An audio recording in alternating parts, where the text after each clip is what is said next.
I feel the gaze of the man I love as I cover myself in chemicals. His head behind mine in the mirror, still waiting in the still warm bed. He's going to be late if he doesn't get a move on.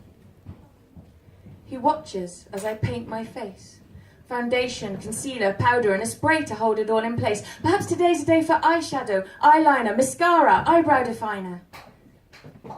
I see his disapproving look.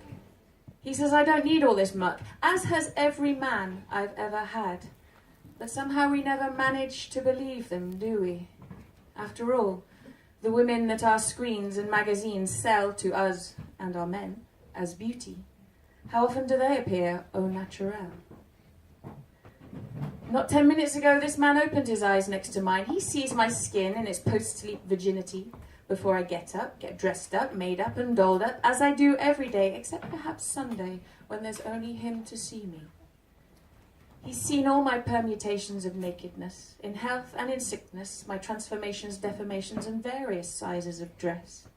He stood by me as my body inflated as the baby inside gestated. He's been places no other would go. He's twice watched me push a life out from down below. I think it's fairly safe to say he doesn't give a fuck what my eyebrows look like in the pre-dawn of a working weekday.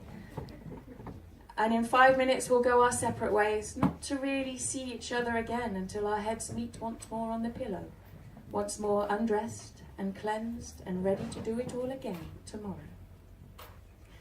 So if I'm not doing this for the man I love, who am I doing it for? For my colleagues, with whom I exchange greetings and emails and meetings and no small amount of stress, but hopefully not judgments over face and dress. My students, they don't really see me. To them, it's just a game. I'm part of the furniture. I'm lucky if they know my name. I'm just a tool in the building of their future, and that's probably the way it should be. The people in the street, the folk one doesn't quite meet. When was the last time you noticed, let alone cared, what a stranger was wearing? Who would dare to be caught staring or even risk making eye contact with another? Who looks up long enough from their phone-fed bubble or out beyond their own cares and troubles to notice the dress or the distress or the unhappiness of an unknown sister or brother? So for whom? For me?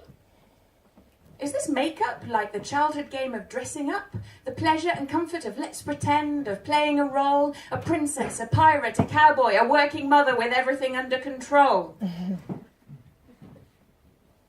Is this quest for an idealized, stylized idea of beauty just a way of avoiding reality? Let's ignore the body, the mind, the soul, the heart, and try a surface sticking plaster approach to stop it all falling apart. It's so much easier to fuss about one's skin than to know and to show the beauty we have within. I feel the gaze of the man I love, and I know that he loves me. I could leave all these beauty products to rot on the shelf if I could only somehow find a way to learn to love myself.